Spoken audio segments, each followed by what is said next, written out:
এখন আমরা চলে এসেছি শিয়ালদা স্টেশনে, তারপরে দেখে নাও। এবারে যাবো Santosh Mitra square.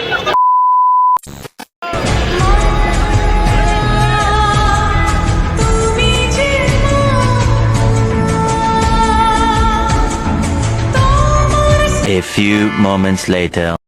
Hello guys, এখন আমরা সবাই এসেছি সন্তোষ মিত্র স্কোয়ারে। লাইন বিশাল বড় পড়েছে, আপাতত 1 ঘন্টা ধরে লাইনে দাঁড়িয়ে আছি। দেখুন